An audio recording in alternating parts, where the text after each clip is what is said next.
subok na talaga to, dito talaga ako dinugo, dito talaga lumabas ng buong buo. So, basahin natin yung isa sa nag-comment sa video natin na yun. Ayan, ipa-flash ko dito sa screen. Salamat ma'am, March 22, 2026, yun na, lumabas na yung baby ko na no heartbeat. Salamat ma'am. Wala ding binigay sa akin na gamot yung nilagay lang sa puwerta ko na pang pa-open na cervix. March 16, saka lang lumabas. Nung March 22, sinabayan ko ng makabuhay. So, naging effective din to sa kanya. Hello mga amigos at amigas! Welcome back po dito sa ating channel. Kung gusto nyo rin ng mga ganitong klaseng video tungkol sa pregnancy, pagbubuntis, i-click nyo lang yung bell button dyan sa baba. Makikita nyo, i-on nyo yung notification bell para lagi kang manonotify tuwing may mga bagong upload na video ako at hindi mo ito mamimiss. So for today's video, ito top 1 to, nangunguna sa aking mga videos na pinakamaraming nagko-comment tungkol sa pagbubuntis or pregnancy. Balikarugtong to ng video ko nung time na nakunan ako 6 years ago. So, gano'n na siya katagal. And for sure, natabunan na yung video ko na yon. Kaya ito, gumawa na ako ng latest na video.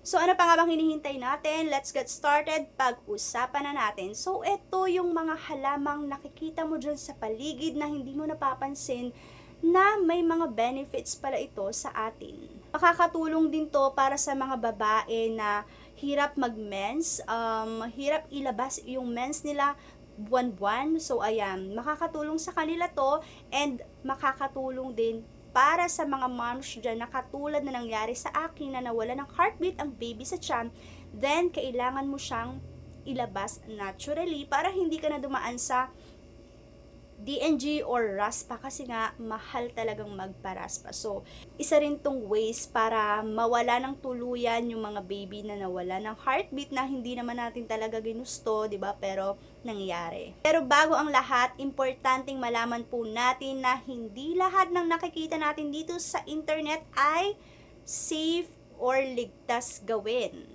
Magkakaiba tayo ng katawan, ito lang yung nag-work sa akin na pwedeng mag-work sa inyo, pwede rin namang hindi.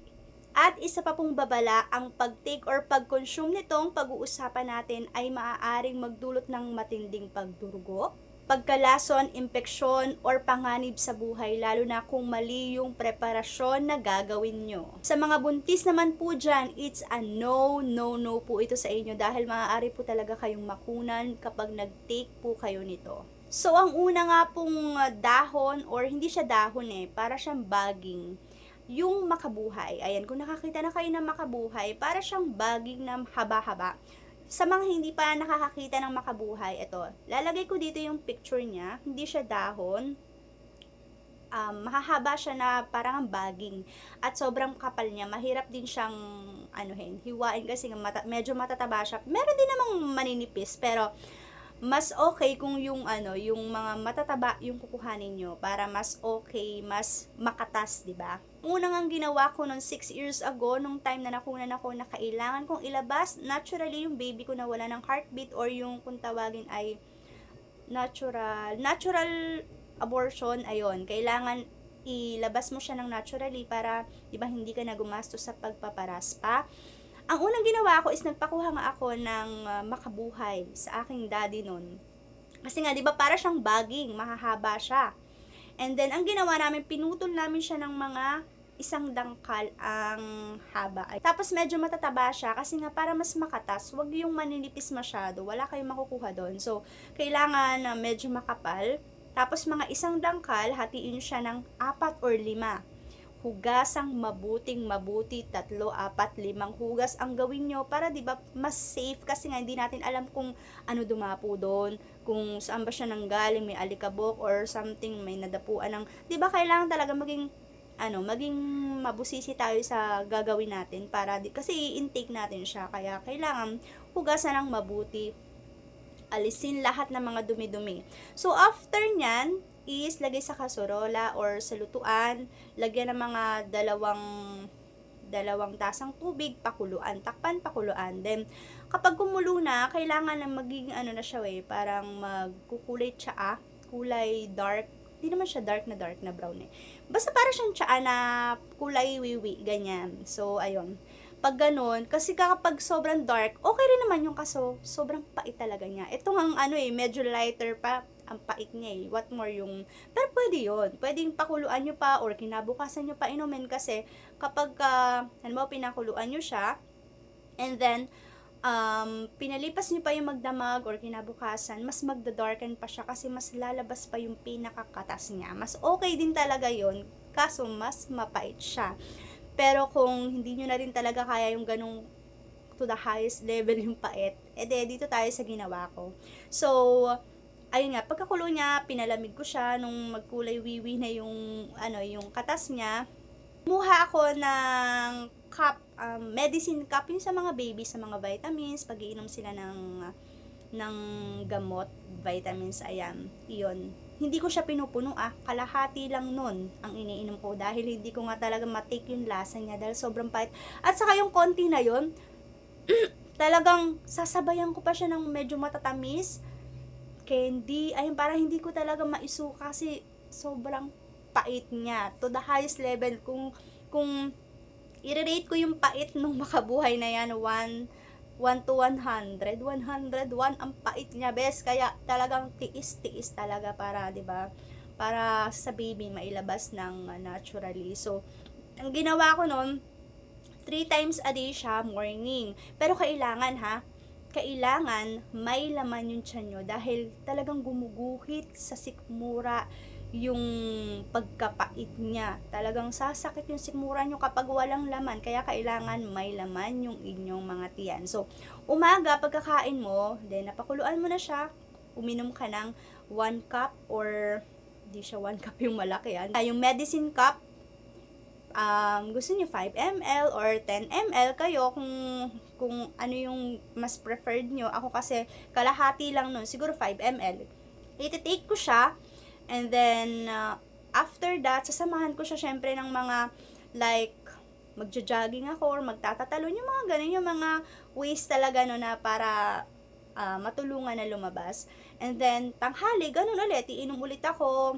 Tapos, gabi, ganun ulit, iinom ulit ako. So, next at pangalawang itinake ko noon ay serpentina. Ito yung itsura ng serpentina. Ipa-flash ko dito para sa mga hindi nakakaalam. Isa siyang dahon. Actually, halaman siya kasi hiningi ko siya noon sa pinsan ko dito malapit sa amin at may halaman silang ganun. So, pwede talaga siyang itanim sa mga bakuran. Halaman lang din talaga siya at herbal. So, ang pag-take naman ito ay 2 ways. Pwedeng pagkapitas nyo, 4 to 5 pieces lang naman. Huwag naman sobrang dami. Hugasan nyo mabuti. Gaya ng sabi ko, hugasan nyo 4-5 times para talagang mas malinis kasi hindi natin alam kung ano ang dumapo rito. And kasi kapag hugas natin sa kanya, as is mo na siyang kakainin ng talagang, yung dahon na yun, kakainin mo na siya. Medyo mapait din talaga to, kaya hindi ko to ginawa. Ang ginawa ko noon is yung second ways, yung ipapakulo ko. So, para siyang serpentina, papakuluan mo.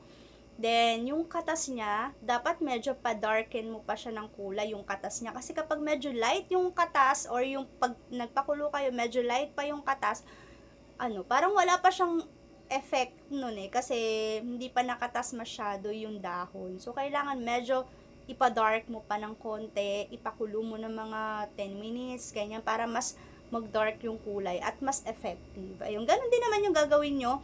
Kukuha lang kayo ng, eto pwedeng hindi naman to kasi hindi ng pait nung makabuhay Mapait siya, yes, pero yung level na 101%, mga 80 to 90, mga ganun, mapait din talaga siya. Pwede siya sa baso. And then, kayo, kung ano yung preferred nyo, kung gusto nyo baso, gusto nyo, nasa sa inyo yan Ako kasi, yun yung ginawa ko, yung kung ano yung mas ay inom ko siya ng maayos na hindi ko siya maisusuka. Paunti-unti. Ang ginawa ko nun talagang sa cup din ng medicine cup ng baby. Ganon din ginawa ko. Kasi para lang hindi ko siya maisuka kasi hindi ko din siya kaya. Kahit hindi siya ganong katapang katulad ng makabuhay, hindi ko rin talaga siya kayang i-take ng isang baso.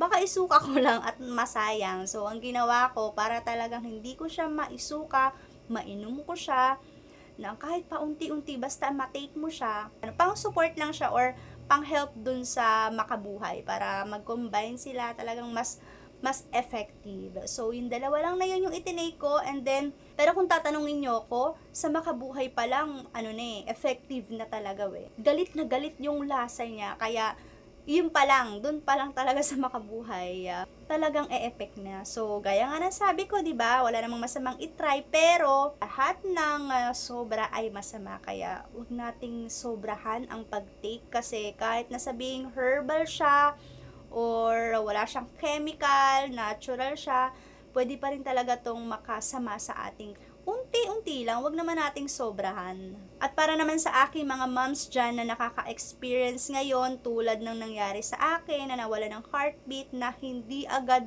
malabas-labas yung baby dahil sa sobrang dami ng ininom na pampakapit, pero kailangan mo nang ilabas, pwede nyo naman tong itry, and pwede rin kayo mag-consult sa inyong mga doktor, di ba, kung pwede nyo ba itong subukan. At baka makatulong din po ito sa inyo. So, ayun lang for this video. Kung may mga katanungan kayo sa akin, i-comment nyo lang dyan sa baba, sa comment section, at sasagutin natin yan sa abot ng aking makakaya. I-comment nyo din kung ano ba yung mga next vlog na gusto nyo. So, yun lang. Bye! Thank you for watching.